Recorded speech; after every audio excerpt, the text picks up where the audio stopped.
জুলাই সনদ বাস্তবায়নে বর্তমান সরকার বদ্ধপরিকর বলে জানালেন প্রধানমন্ত্রীর উপদেষ্টা ও কার্যালয়ের মুখপাত্র মাহাদি আমিন।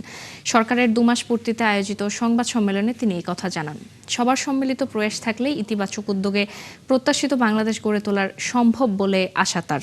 এ সময় প্রধানমন্ত্রীর উপদেষ্টা অভিযোগ করেন, সরকারের ইতিবাচক পদক্ষেপে বিরোধী দল সহযোগিতা না করে উল্টো সংসদে হট্টগোল, রাজপথে আন্দোলনের হুমকি, গুজব, অপপ্রচার ছড়ানো সহ বিকল্প নানা পথ বেছে নিয়েছে, যা দেশের অগ্রযাত্রার পথে বাধা।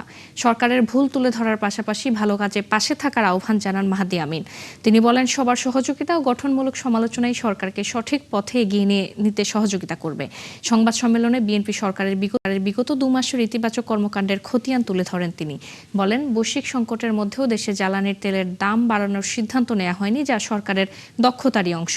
এর আগে সংবাদ সম্মেলনে প্রধানমন্ত্রীর প্রেস সচিব ও কার্যালয়ের আরেক মুখপাত্র সালেহ শিবলি জানান, সরকারের সব সিদ্ধান্ত, পরিকল্পনা ও কর্মকাণ্ডের নির্ভুল তথ্য জোগাড় ও প্রচারে সব ধরনের ব্যবস্থা নেওয়া হয়েছে। বৈশ্বিক জ্বালানি সংকটের মধ্যেও সরকার জ্বালানি তেলের দাম না বাড়িয়ে এখন পর্যন্ত সর্বোচ্চ নিয়ন্ত্রণে রেখেছে।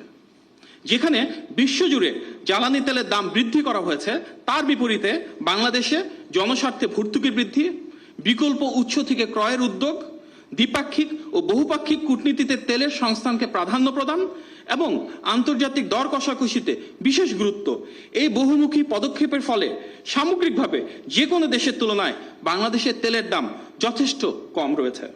দেশ জুড়ে টেকনিক্যাল ট্রেনিং সেন্টার এবং কারিগরি শিক্ষার বহুভাষা ও দক্ষতা বৃদ্ধির কারিকুলামে বিশেষ গুরুত্ব প্রদান করা হয়েছে।